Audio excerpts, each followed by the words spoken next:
So I hope you'll forgive the indulgence, but one thing I've been kind of doing as we go through TNG is sharing my mentalities, perspectives, memories, etc. from when I first saw these episodes, back when I was in school.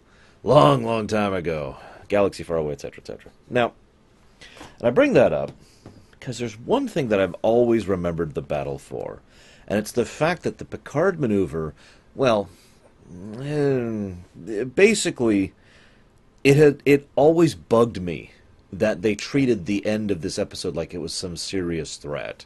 Like, oh my god, Picard's going to use the Picard maneuver against us. What are we going to do? Oh no, and even as a kid, me and my friends would sit down thinking like a dozen ways around this dilemma. Going through this with analysis mode on, I came up with a couple of new ones. But we'll get to that later because that's only like the last 5 minutes of the episode. This is such a weird episode. Like, there's some really good stuff for Picard and Riker in this episode. And I'll talk about that when we get there. But it's like, the episode feels like a typical Threat of the Week episode, but it isn't, because there's no threat of the week. Like I mentioned, the only threat is the Stargazer is going to attack the Enterprise, and I'm sorry, Picard maneuver or no, that's a Constellation class. This is a Galaxy class, and this isn't Star Trek Generations, where an old Burrell can take on a frickin' Galaxy. I'm sorry. I mean, Lord knows Season 1 has not been known for its good writing, but come on, never, even as a kid, did I feel any threat to the Enterprise in this one, and I don't now. So, it's framed as if it's a typical, oh no, we must defeat and figure out what's going on, but we know what's going on almost immediately. Like, it's made really, really, really obvious, even as early as the first commercial break, what's going on. We could figure out this thing, so there's no mystery. There's no mystery as to what's going on, and yet a huge amount of the runtime is spent on the characters, trying to figure out what's going on. Then, in addition to that, the whole thing is written as if it's this big, oh God, what's going to happen, Picard? No! Except none of this is permanent. Like, it's not like he's being permanently rewritten or their only choice is to kill Picard. There's no threat. There's no dilemma. There's no mystery. What the hell is there? It's just a weird episode. But anyways, I also had to break out an old magazine, Star Trek Fact Files. Anyone even have any idea what I'm talking about? I imagine most of you don't. A quick search to Google will verify it, but I'll just go ahead and give it to you. It was a little magazine lit thing that Paramount did for a while there, which was a lot of the, shall we say, continuity and tech team at Star Trek trying to explain some of the dumb things the writers did. I know that sounds horribly cynical, but that really is exactly what it was. It's the same thing they did with the technical manual, which I still have a copy of, actually. It's like, okay, they did this, we need to explain this, even though it contradicts this other thing. Trying to build a setting around writers who weren't thinking about building a setting, basically. Not an enviable job, not something I'd want to do. Anyways. This is actually the second episode directed by Rob Bowman. I mentioned him earlier. On Attack. Ugh.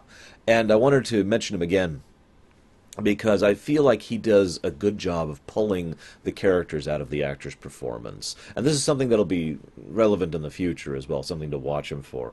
Also, this is just a little bit of weird trivia, but this was apparently the first episode of TNG to use Steadicam, which is a relatively new tech at the time, which is kind of exactly what it sounds like. It's a way to steady a camera on a pulley or if it's being held by a person. And he did this specifically to make the scenes where Picard is having visions of the past look more alien. Now, I will forgive you if you don't notice that, because he also uses the Dutch angle on those scenes. And I'm sorry. I am one of those... Well, I mean, obviously I'm not a professional director, but, from a directing perspective, I'm one of those people who disagrees with the usage of the Dutch angle, basically in general. I think there are very, very, very, very rare circumstances where it actually is useful.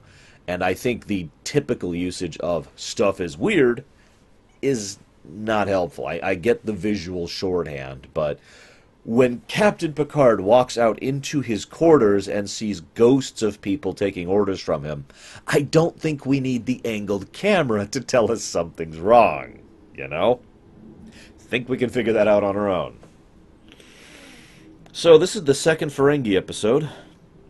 Again, they've been mentioned several times. I've been pointing it out as we go because the evolution of the Ferengi is actually quite fascinating. This is the second of 3 attempts to make the Ferengi into something significant, some actual threat or relevance or whatever. Now, what's funny about this, the actors and the director were all given notes about how not to portray the Ferengi. Now, I find that fascinating. You know, not this is what we'd like from them, just don't do this. So they were left with no real direction in this episode. It's like, okay, we can't do what we did last time, but we have no additional guidance because the only viewpoint for the Ferengi that was being given from up top was the last outpost.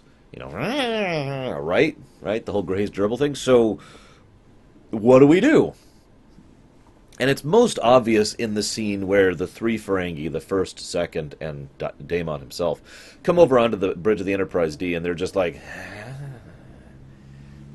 you know, they're just doing this thing right here. Apologies to my MP3 viewers who have no idea can't see what I'm doing right now. But, yeah, you know, they're just doing that thing. And it's like, okay, what are you doing, right? Like, what the hell are you doing? And I'm looking at this like, what? That's your next attempt? It really feels like the people, the directors and the actors had no idea what to do with their roles.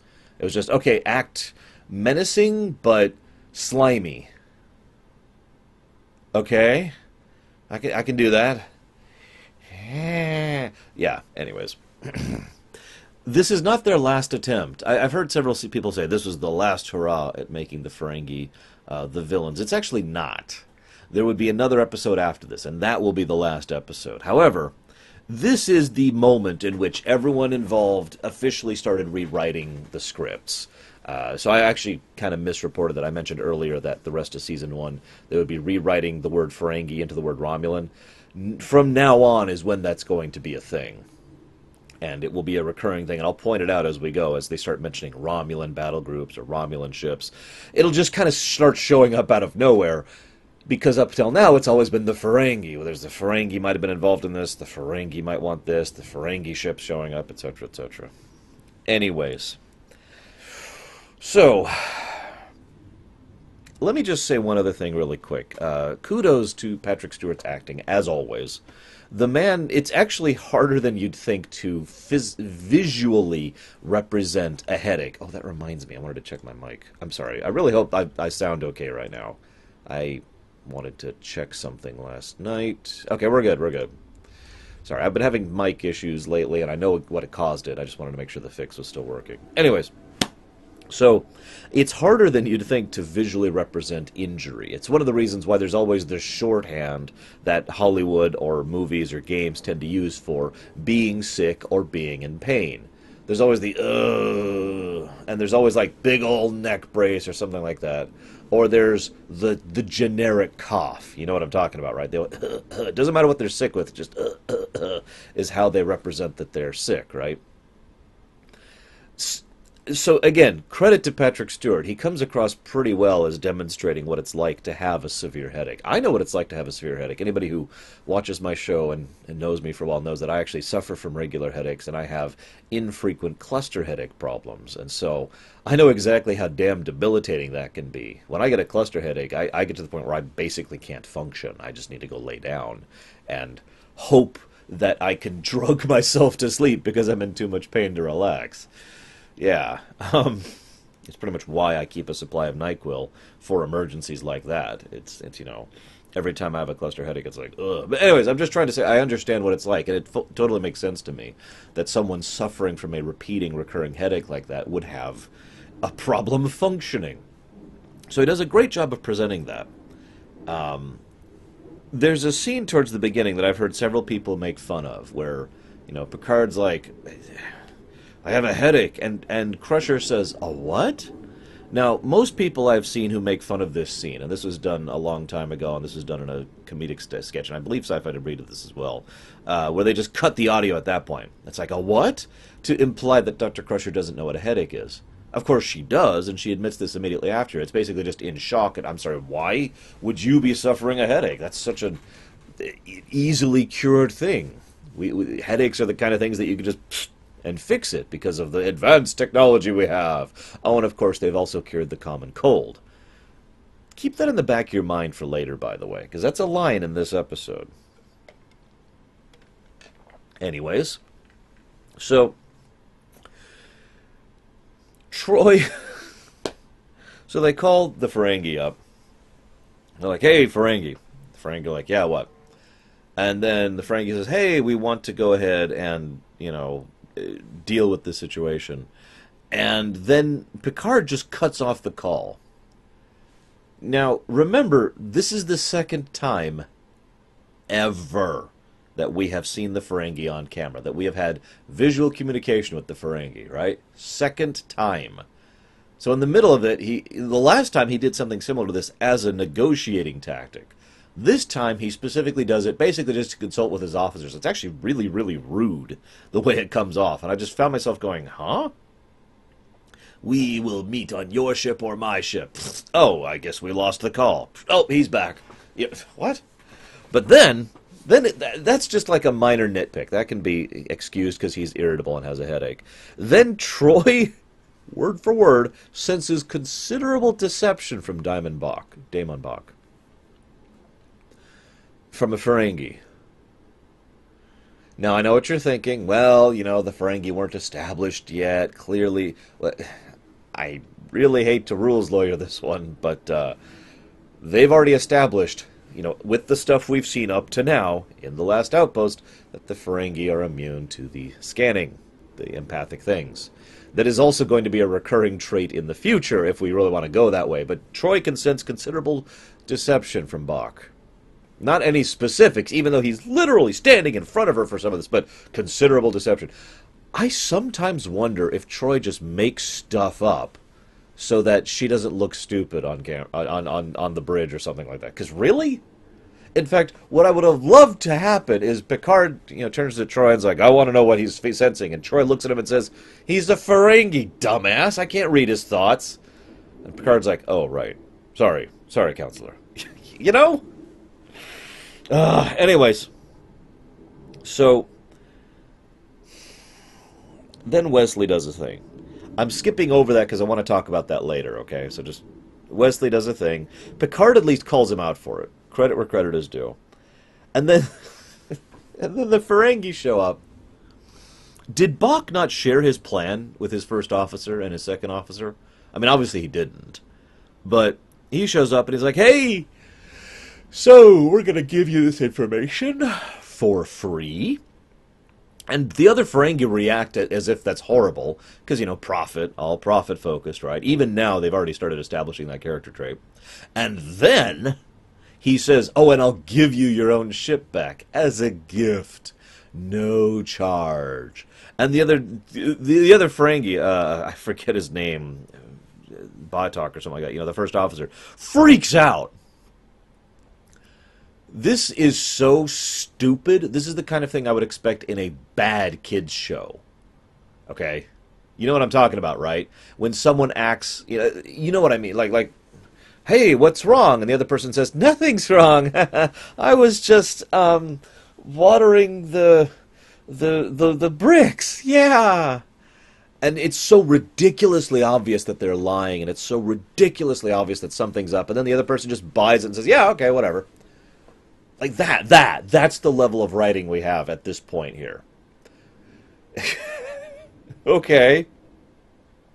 So nobody suspects anything, except maybe Riker, and nobody is suspicious at all and says, okay, why don't we have a routine scan? Oh, by the way, for some reason, nothing of the sensors of the Enterprise were capable of picking up this thought orb. Which, by the way, I'm at least willing to go that. I've talked before about this concept. Forgive me for segueing. I've talked before about suspension of disbelief. And how, for me, it's like, an elasticity thing, right? You push against it, and things will push my suspension of disbelief, but they will not break it unless you get to a certain point, right? And that's always going to depend on the individual. Everyone has different things that they're willing to accept that others aren't. In fact, one of the things that I've noticed in the course of ruminating on television shows for the last 4.5 years now is that there's things that break my suspension of disbelief that some of you guys are okay with, and vice versa. So it's kind of cool to see the variance in what we're willing to accept and what we're not. Getting back to my point, I'm at least willing to bend on the idea that Bach is able to spend all of his fortune on finding a device that can control thoughts and somehow tune it to Picard's brain perfectly. Okay, I can kind of buy that. I'm kind of with it, kind of okay with it. But then I see things like Picard acting oddly again, and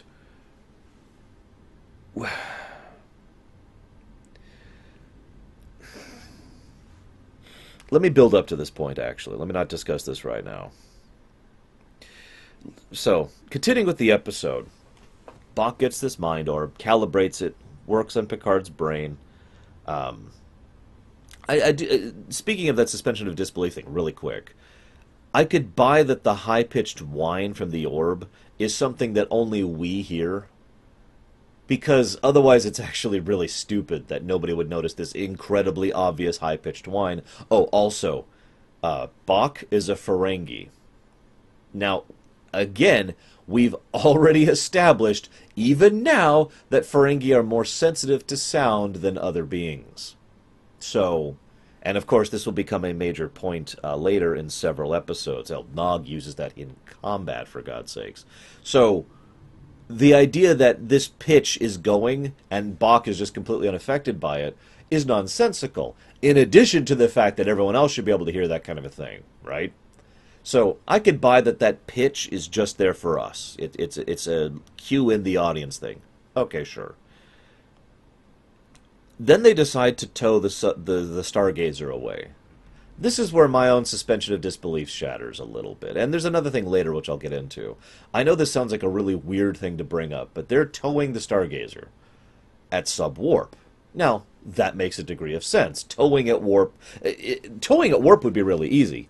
Towing and entering warp would be insane. The level of stress that would put on both ships would probably shatter both of them. So, okay, I get why you're just towing it at sub-warp, but are you sending out a repair crew to repair the warp drives on that ship? Because otherwise you got a long journey at sub-warp speeds.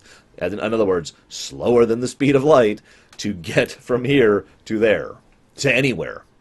You could literally be in system and going at sub-light speeds and still take absolutely forever to just leave the system. Because space is big. And so I'm hearing this, and I'm like, okay, clearly, they're going to contact Starfleet. Starfleet's going to send out a repair crew. Nope! Starfleet sends out a tug. I would not want that job. Like, oh my god, there's a spider. I'm sorry. Real quick. Spider alert! Spider alert.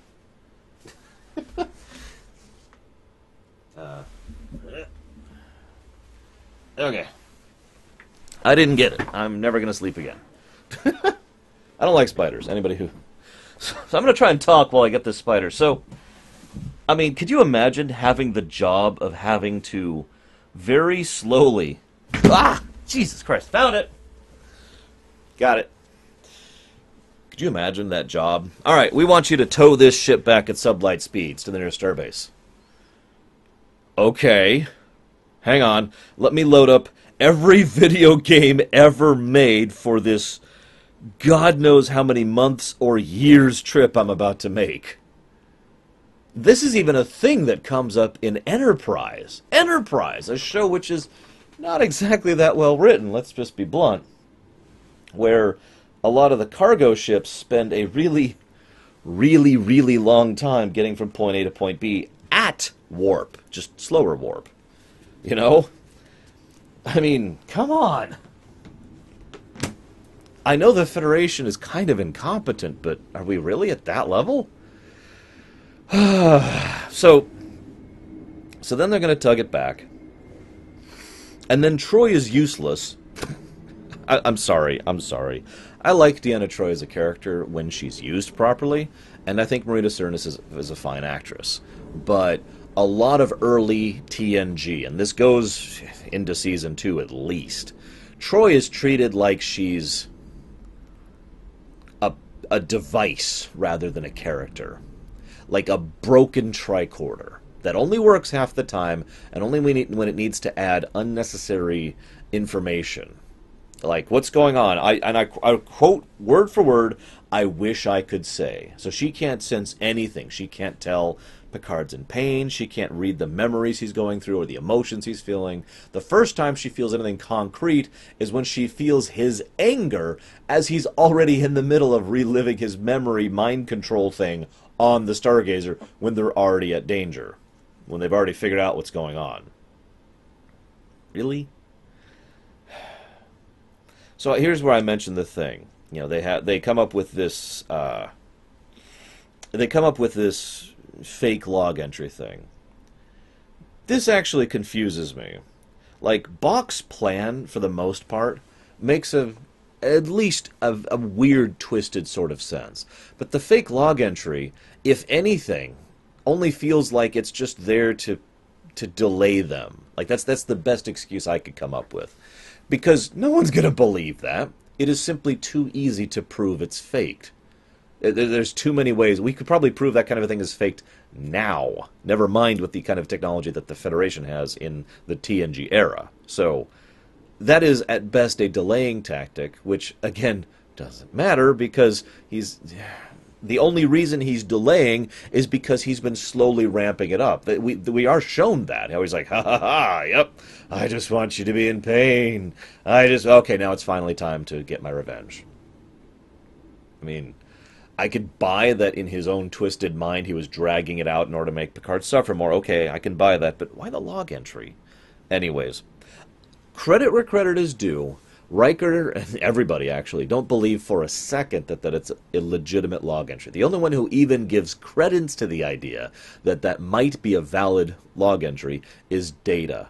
And that is accurate, because Data has no bias or prejudice on the matter, and should be looking at both as if they are both possibilities. It is, of course, then Data, the objective one, who is able to then prove that it is fake. So, nice touch on that one. It's a subtle little thing, and I don't even think they did it on purpose, but it is a nice little touch there. So Riker doesn't think it's real, yay. And then he goes and confronts Kazago. I did write his name down, it's right here. Riker goes and confronts Kazago. Now, I want you to do me a weird favor, if you happen to be one of those people rewatching these episodes with me. Watch the scene where Riker goes into his quarters and starts, confronting First Officer Kazago. First officer to first officer, right? Now, I want you to close your eyes and just listen to the scene, okay? Now, picture Riker having a beard. The reason I mention this is because this is actually the first time in the series thus far that Riker has acted like Riker. It's not brilliant. It's not the kind of thing that he would eventually become known for. But you can see the beginnings of it, the whispers of the Riker that would be there. And it's a nice touch, and it's one of the things I mentioned Rob Bowman's directing earlier, the fact that he can pull a performance out of the actors. Because then we cut to Picard. Now, Picard is in his quarters, and he is... This is actually a legitimately great scene, I think. Picard is crushed by the deaths on the other ship. I want to say this as accurately as I can, so forgive me for catching my thoughts here. I even ranted about this in my head before I started recording. I do that sometimes, kind of prepping what I'm going to say. Picard is the kind of guy who will stew in uncertainty and second-guessing himself after the fact is already done. In the moment, when he's there in the crisis, in the situation, the call needs to be made, he does it. Boom, no question, no hesitation, make this happen, done. And I love that. I love the fact that he has that presentation. I love the fact that he has that pseudo-dichotomy. I love the fact that Picard is what I would call a true officer. Because a true officer cannot hesitate in the moment. When seconds matter, sitting back and thinking, well, maybe, is not the right call. Not from a military perspective. However, A good officer will also go back. Once that moment is over, once those seconds are spent, and you have time, they will sit and reflect and wonder, did I do the right thing? And they will try to learn and grow from that. This is the first time we've seen that aspect of Picard, and in similar vein to what I just said, I feel like this is the first scene where we start to see the beginnings of Picard, the Picard we will end up knowing over the course of the next 6.5 years.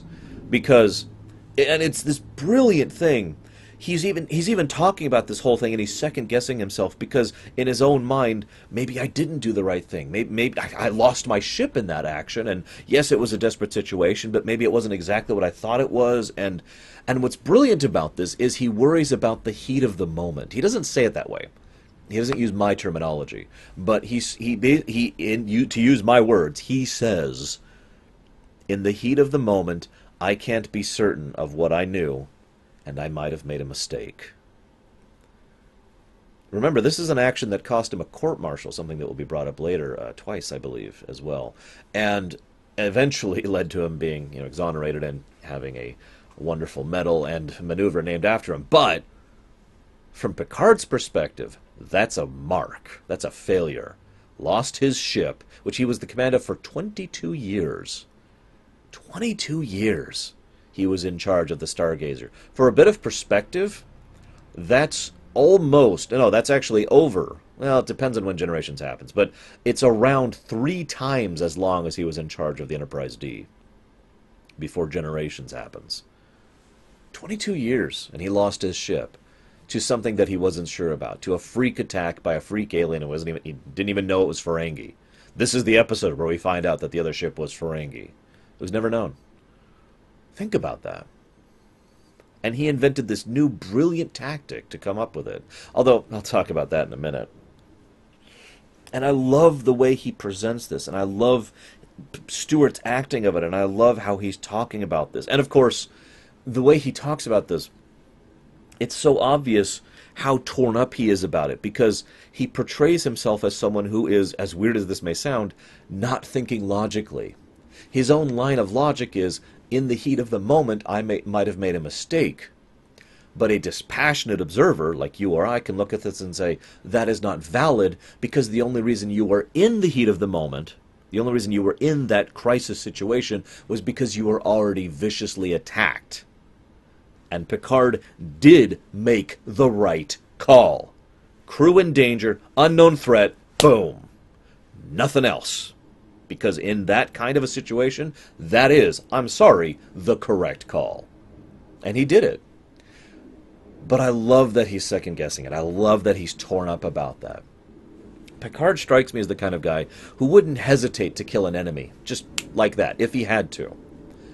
But is also the kind of person who would want to make absolutely sure that they were the enemy, and doesn't want them to be the enemy.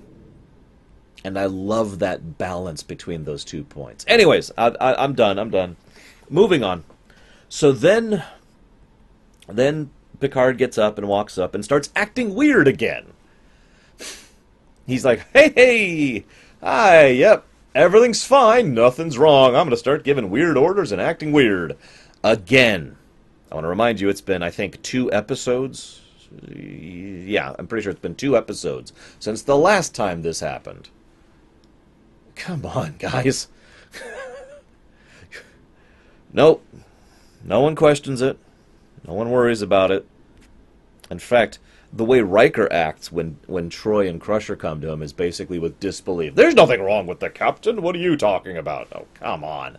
Then Picard beams over to the Stargazer. But before I get to that, something I missed. Something I shouldn't say missed. Something I skipped over, and I did it on purpose. And that's Wesley Crusher. Up until now, Wes has been a little irritating from time to time, but basically just kind of there, right? Wes has 2 scenes in this episode, and both of them are garbage. And just to really nail this point, Will Wheaton himself hates these scenes. Hated these scenes back when he was doing them as a much younger man. And Will Wheaton himself believes that this is the episode in which fans started hating Wesley Crusher.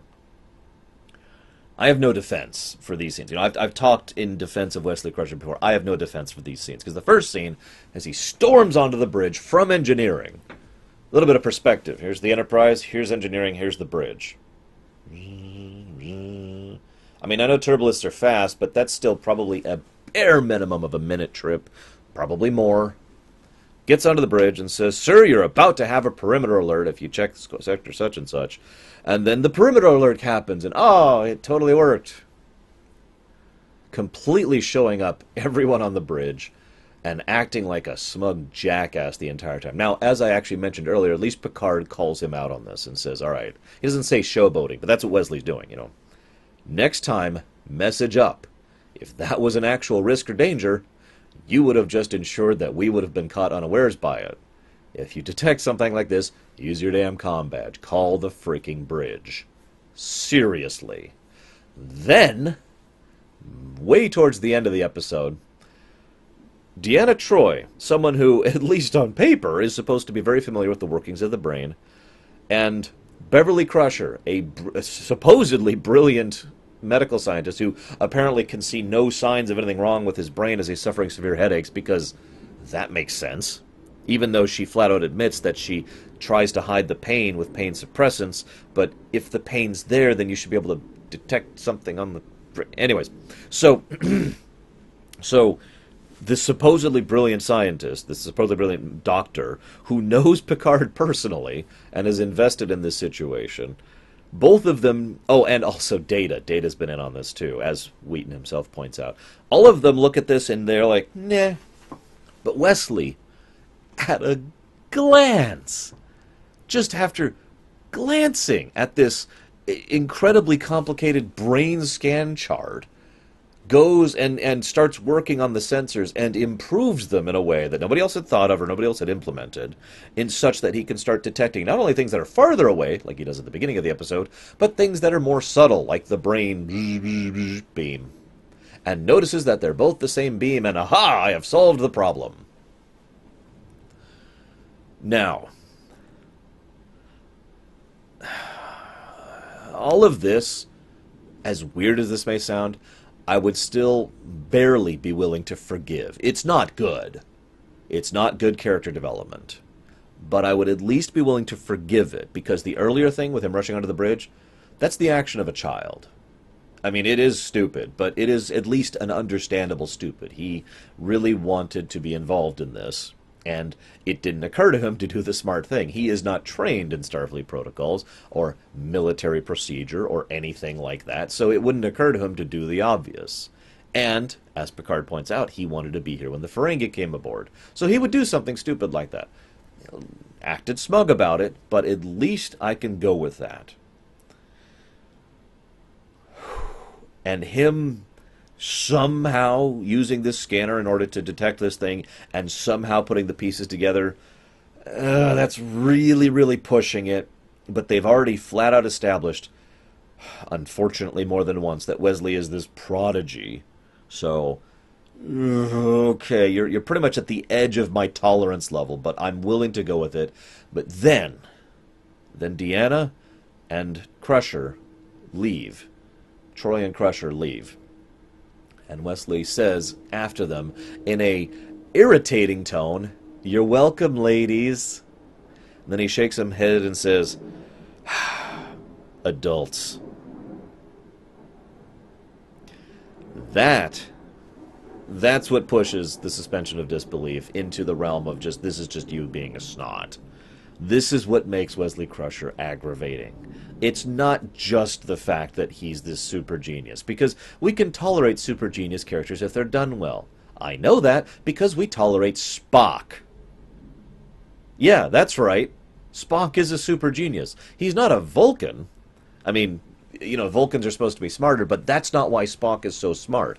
Spock is so smart because Spock is that smart. He is a super genius by Vulcan standards. Okay? So don't try to excuse it by saying it's his lineage. He is a brilliant man, and we can tolerate that because Leonard Nimoy and good writing and blah, blah, blah. Sometimes. You know, obviously there have been some flaws in his presentation in the past as well. So it's not the super genius part by itself. The super genius part acts as like a magnifier for the smug beam that comes off of those kind of scenes. And again, Wheaton himself hated that crap. Even then, especially now. Why would you do that as a writer? Why destroy any goodwill or any tolerance? Why try to actively make the audience dislike a character? No, I'm dead serious. You remember earlier, I called out the stupid writing when it comes to the Ferengi plot thing, right? And I used the parallel to a badly written kids show, right? Another thing, I've seen a lot of kids shows in the last couple of years taking care of my niece, and I can't help but analyze them as I go. So forgive me for speaking from more experience than I ever wanted. But a badly written kids show will also do the thing where they will present a character in such a blatant way that that it only makes sense. The only reason they're doing that is to affect your perception of them. And the "I'm better than everyone," ha ha ha ha, or "oh whatever, ladies," or "you're welcome." That's the kind of archetype you use in those kids shows to tell the audience this is a bad guy. Or this is someone you're supposed to ridicule and mock. You know, this is a bully or a snot or stuck up, a negative portrayal, in other words. You do that on purpose to emphasize to the audience, this is not someone you're supposed to root for. This is the kind of person who the episode should end with egg on their face, sometimes literally. So why do this with Wesley Crusher? Was that the intent? I'm honestly curious. I went digging on this one. I have a lot of interviews to pull from Wheaton and from the old crew. This was when Maurice Hurley was starting to get involved. Roddenberry himself talked about this a bit. You know, Roddenberry was the big pusher for Wesley being, you know, the Ubermensch. There's a lot of discussion about this, but I've never seen anything as to why they deliberately portray Wesley as this snot. And the whole kids excuse that kind of works earlier doesn't work here because that's an in-character excuse, which I would argue isn't valid because Wesley hasn't been portrayed to be a snot all that much. This is an out-of-character question. I'm asking the writers why the writers wrote a character deliberately to be this way. Why do this? Was there an original intent to turn Wesley into a villain? Or to make him like some kind of, you know, I will be the epitome of everything wrong with humanity kind of a thing.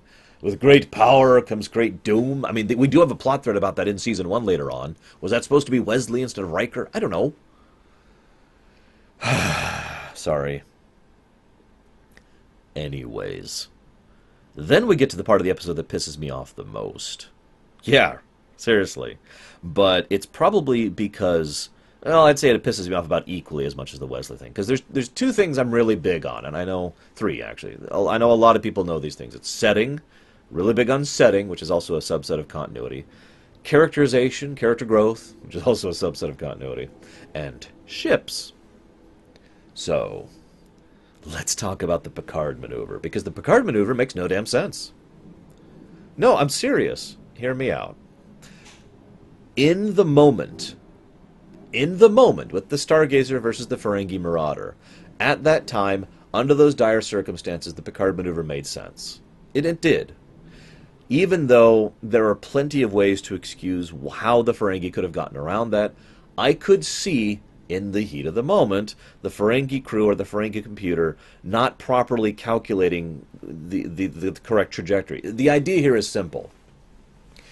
As the computer sensors detect the ship, and the tactical officer is locking on to the ship, to fire on the ship. And those sensor readings have not changed. Now, there are additional sensor readings as the ship's going to warp, but the sensor lock, the targeting lock on the original Stargazer has not changed. Therefore, they shoot, miss, obviously, because the Stargazer's not there anymore, and then get blown to bits, okay? But that only works under really specific circumstances. Now, I also mentioned earlier that in that Star Trek Fact Files magazine, they threw that explanation out the window.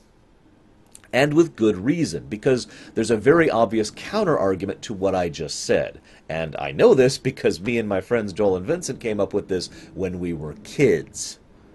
And the counter-argument is, Why didn't the sensors detect the ship entering warp, the ship you're targeting entering warp, and adjust accordingly? Right? Now, there's only ever been one counter-argument for that, and that's that the sensors can't work at warp speeds. I kind of briefly brought this up when it came to where no one has gone before. You know, the idea that the sensors have to process information at such a ridiculous rate because of how fast warp drive is, right? But the thing is, we know sensors work at warp drive. I mean, the sensors worked at warp drive in the original series. They were able to detect things at warp, right? Here, in the TNG, we've established many times that the sensors work at warp drive. Now, granted, this was 9 years previous, so worse tech, sure. But I'm not making this up, and you can double-check me on this. The official explanation in the Star Trek fact files that they came up with was that the Ferengi ship had light speed sensors. The magazine even calls out that this is suicidally dangerous and stupid, because it is. If your sensors can only function at the speed of light, the moment you enter warp, the moment you go faster than the speed of light, your sensors become useless and you are completely blind. Do I even need to explain why that's insane? But that's the official explanation. So when the Ferengi sensors, which only work at the speed of light, saw the ship and saw the ship... Well, basically, it didn't see the ship go into warp until it was too late, because warp is faster than speed of light. Thing is, even that doesn't fully explain things unless the range at which these ships are fighting is huge. Light is still pretty fast relative to short range. If you are literally visually able to see your target, you are seeing something that you're seeing within seconds of the light reaching you, and seconds is like an outward thing, and yet apparently it took 22 seconds for this whole maneuver, or 21 seconds, something like that, for this whole maneuver to happen. So either they were really far away, far enough that the light would take time, about 21 seconds, to travel, which 21 light seconds is a huge freaking distance, by the way, or it's a dumb explanation. Let's just call it what it is. Okay, so this is just the first part of why this upsets me, okay? Second part,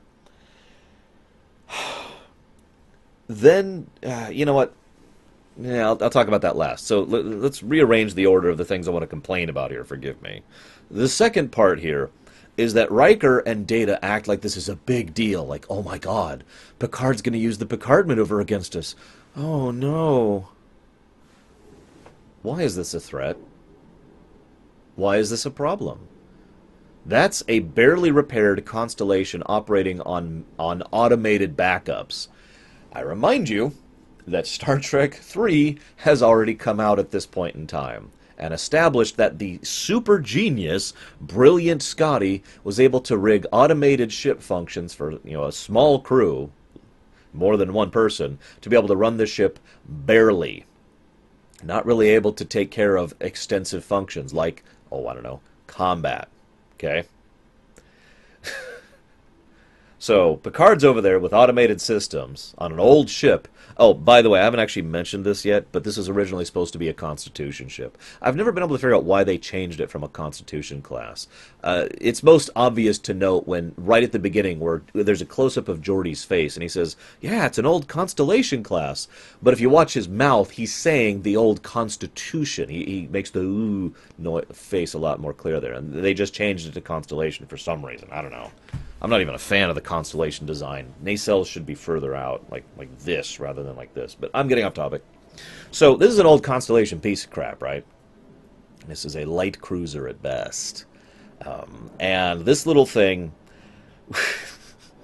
with barely functional automation, whatever, and full complement of torpedoes and whatnot, is somehow supposed to be a threat to a Galaxy-class heavy exploration cruiser.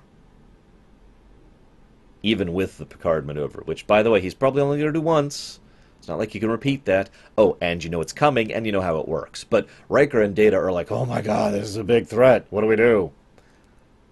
Even as a kid, I was sitting there at my TV going, I'm sorry, what? Why is this a problem? Like I mentioned earlier. Now, I will give some credit the original effects on the old DVD and the old VHSs made this look really, really stupid. It's like you see the Stargazer and then it slowly warps over, and then it slowly moves over, and then they catch it in a tractor beam, and it's just dumb. The new effects do a better job of trying to present visually the Picard maneuver, so I do want to give them credit there. The effects of the old episode, the original episode, did not help at all. So they're talking about how there's no defense against this. I'm sorry, I just want to stress this one more time.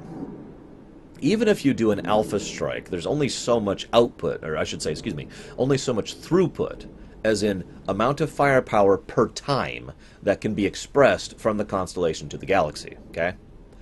So, even if they do the Picard maneuver, the only benefit is now he is closer to the galaxy, so okay, whatever, and it would throw off the targeting sensors of the Enterprise, who is not firing back. So there's no... that gains him no advantage. It's not like the Picard maneuver suddenly gives him superpowers and he can go Super Saiyan for 5 seconds or something. No! It's purely a evasive maneuver to try and get a sneak attack in when it's needed, and to do a quick alpha strike, which the Galaxy class could withstand, because it's a Galaxy class. So then what? Okay, now what? Now what's going to happen? Okay, they've hit us, our shields are damaged a bit. Now what? Why is this a threat? Why is this treated like it's this big serious moment? Riker even flat out says, we got to blow our captain to bits? You're an idiot, Riker. That brings me to the third thing, and this is what I moved back earlier that I want to complain about. The obvious answer is to just beam Picard back. Well, wait, I hear you say. They can't beam through the shields. First of all, as much as I hate to bring up something that sci-fi debris brings up constantly, it aggravates the hell out of me how Star Trek in general is incredibly inconsistent about beaming through the shields. And it's aggravating because it's not like a minor nitpick, something in the background where, oh, they got the wrong floor deck or whatever. It is a major plot point in many episodes, including this one, by the way. It is a major plot point that you can't beam through the shields. That's a huge deal. I mean, God's sakes, there's A Taste of Armageddon, the original series, was an excellent example of an episode where can't beaming through the shields is a big plot point. It's pretty much the entire focus of the thread, and it caused the antagonization between Ambassador Idiot Face and Scotty, right? So, I know what you're saying. You can't beam through the shields. So later on, Bach is over there. They never noticed him go on the ship for some reason, but whatever. They're all asleep at the sensors. Fine. Bach is over there, turns up the orb, starts the mind control thing, and then beams off the ship. I remind you that at this point in time it has been established that the Stargazer's shields have gone up, so they can't just beam Picard back. They even mentioned that. Picard beams over, oh my god, Stargazer's shields are up. So, okay, we can't beam him right back. Then Bach beams back.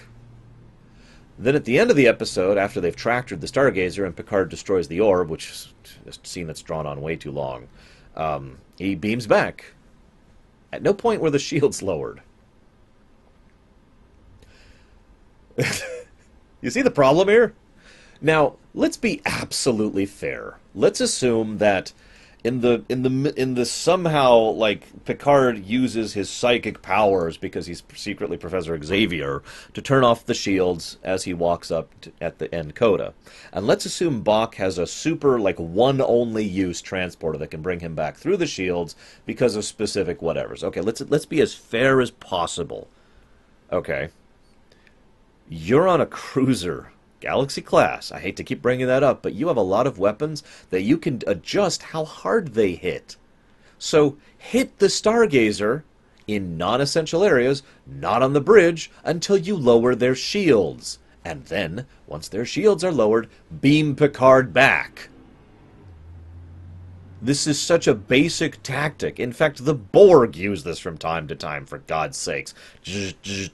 Okay, their shields are down. Come on!